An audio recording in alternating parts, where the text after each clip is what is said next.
Oke, Assalamualaikum warahmatullahi wabarakatuh. Kami dari kelompok 7 akan membahas satu topik dari mata kuliah pengantar geologi dan geoteknik, yaitu stereografi. Sebelum kami masuk ke dalam pembahasan, kami akan memperkenalkan diri terlebih dahulu. Perkenalkan, nama saya Ahmad Akil Mukaram, NIM 0724 1007 dari Teknik Sipil Angkatan 2024. Saya Yusuf 144 dari Teknik Sipil Angkatan 24. Dan saya lagi positif yang 724 128 dari Chicken 24. Perkenalkan saya Kasih Triwangkai dengan NIM 07241031 dari Teknik Sipil Angkatan 24. Perkenalkan saya Felda Esmina dengan NIM 07241099 dari Teknik Sipil 24. Kita akan membahas dari pengertian stereografi sendiri itu seperti apa. Jadi untuk stereografi merupakan proyeksi yang menggunakan metode tertentu sebagai penggambaran bentuk menjadi suatu bentuk lain dengan cara yang tertentu pula dalam suatu bidang atau garis yang disebut sebagai bidang proyeksi ataupun bidang garis proyeksi. Lalu cara untuk mempermudah dalam pembuatan proyeksi ini ada alat yang biasa digunakan yaitu jaring stereografik atau stereonet yang digunakan dalam pembentukan garis proyeksi ini yang biasa disebut dengan jaring Worf. Untuk jaring Worf memiliki kutub yaitu utara dan juga selatan yang ditampilkan dalam wadah di stereonet. Dan ini tuh tidak sesuai dengan kutub utara dan selatan yang sebenarnya pada suatu kompas, namun data yang terarah pada struktur geologi akan mewakili di mana sumbu yang seharusnya, yaitu dari utara dan juga selatan arah geografis. Oke, selanjutnya akan dilanjutkan teman saya. Untuk selanjutnya ada jenis lingkaran stereonet. Jadi itu ada tiga. Yang pertama ada lingkaran primitif. Lingkaran primitif ini merupakan lingkaran yang mengelilingi stereonet tersebut. Lingkaran primitif merupakan proyeksi yang kedudukannya dengan penentuan proyeksi dip untuk bidang dimulai pada luar lingkaran. Dan dip 90 derajat ini terletak pada pusat lingkaran. Terus yang kedua ada lingkaran besar. Lingkaran besar ini merupakan suatu garis lengkung yang menghubungkan titik-titik selatan dan juga utara pada stereonet.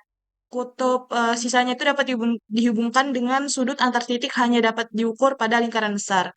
Selanjutnya ada lingkaran kecil. Lingkaran kecil ini merupakan garis yang sangat melengkung dengan kurva ke atas dan juga ke bawah pada stereonet. Selanjutnya akan dilanjutkan oleh Lesia.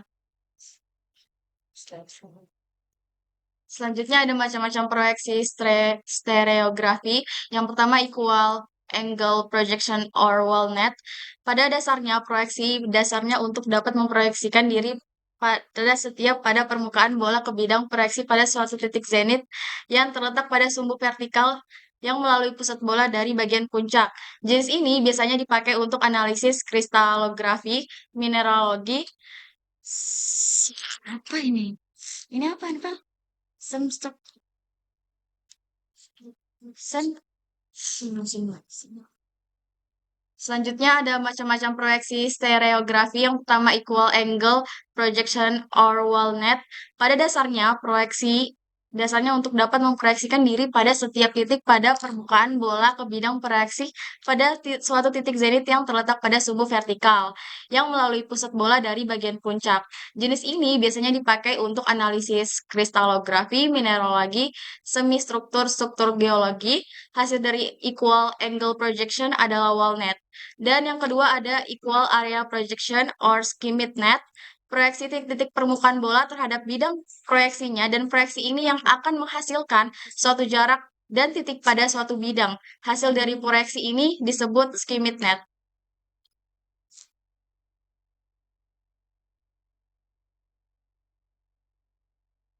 Macam-macam proyeksi stereografi yang selanjutnya yaitu ada orthogonal projection dan juga polar projection. Pada orthogonal projection, suatu bidang proyeksi yang proyeksinya berada di arah utara atau selatan dengan penarikan dari titik proyeksi dengan menarik tegak lurus. Permukaan bola yang diproyeksikan lurus terhadap bidang proyeksinya yang nantinya akan menghasilkan lingkaran yang besar dan renggang terhadap arah pusat. Stereogram dari proyeksi kutub jenis ini adalah orthographic net. Selanjutnya yaitu pada polar projection. Polar projection merupakan garis ataupun bidang yang tergambar dalam sebuah titik. Proyeksi pada stereogram ini disebut polar net. Selanjutnya akan dilanjutkan oleh teman saya.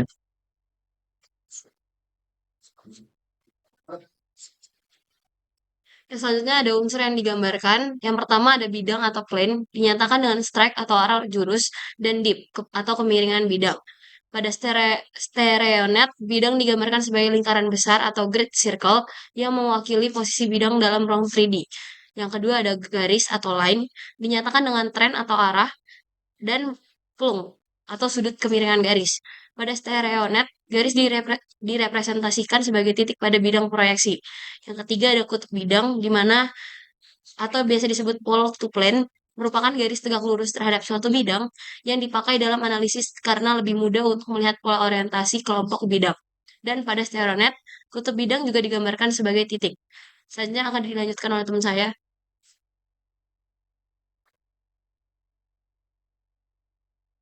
Oke. Kemudian kita masuk ke dalam kegunaan dari stereografi ini. Yang pertama ada analisis, orientasi lapisan, rekahan, dan juga sesar. Lalu yang kedua ada menentukan arah lipatan atau biasa disebut dengan fault axis. Yang ketiga ada evaluasi dari kestabilan lereng dan juga potensi bidang longsor pada suatu pegunungan. Kemudian selanjutnya ada analisis arah gaya ataupun tegangan dalam masa batuan. Dan yang terakhir, kita dapat menyajikan data orientasi 3D ke dalam bentuk dua dimensi yang mudah dipahami. Oke, selanjutnya ada manfaat dari stereografi. Yang pertama itu dia menyederhanakan data 3D ke dalam bentuk 2D atau dua dimensi. Jadi dia memudahkan analisis orientasi bidang dan juga garis. Yang kedua, memvisualisasikan struktur geologi seperti lapisan, sesar, rekahan, dan juga lipatan. Yang ketiga, membantu analisis kestabilan lereng, yaitu identifikasi bidang potensi longsor. Terus yang keempat, menentukan arah tegangan dan juga deformasi dalam masa batuan. Dan yang terakhir itu mendukung pengambilan keputusan dalam geoteknik, pertambangan maupun sipil.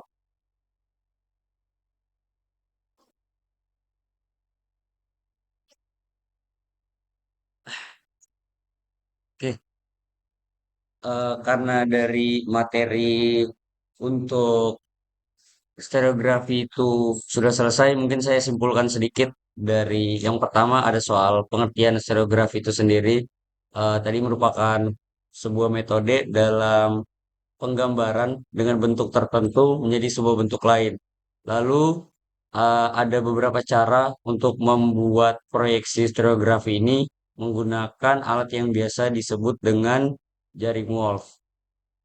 Kemudian selanjutnya ada beberapa juga jenis-jenis dari stereonet wadah yang kita gunakan dalam pembentukan garis proyeksi ini. Yang pertama ada lingkaran primitif, kemudian ada lingkaran besar, kemudian selanjutnya ada lingkaran kecil. Dan selanjutnya kita masuk ke dalam macam-macam proyeksi untuk stereografi sendiri. Itu ada equal angle projection. Kemudian yang kedua ada equal area projection or schemit net. Selanjutnya yang ketiga ada orthogonal projection dan yang terakhir ada polar projection. Kita masuk ke dalam unsur yang digambarkan. Tadi ada beberapa juga. Ada yang pertama bidang atau biasa disebut plane. Kemudian ada garis.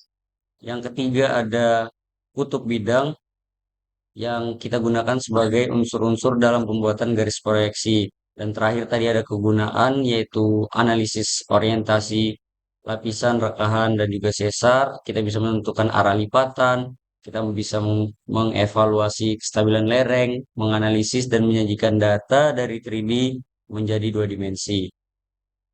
Oke, mungkin dari kelompok 7 tentang materi stereografi cukup sekian. Kami ucapkan terima kasih banyak atas antusiasnya dan juga kami minta maaf kalau misalnya ada kesalahan dalam perkataan ataupun perbuatan yang telah kami lakukan. Saya tutup presentasi pada kali ini. Wassalamualaikum warahmatullahi wabarakatuh. Akhirnya cowok.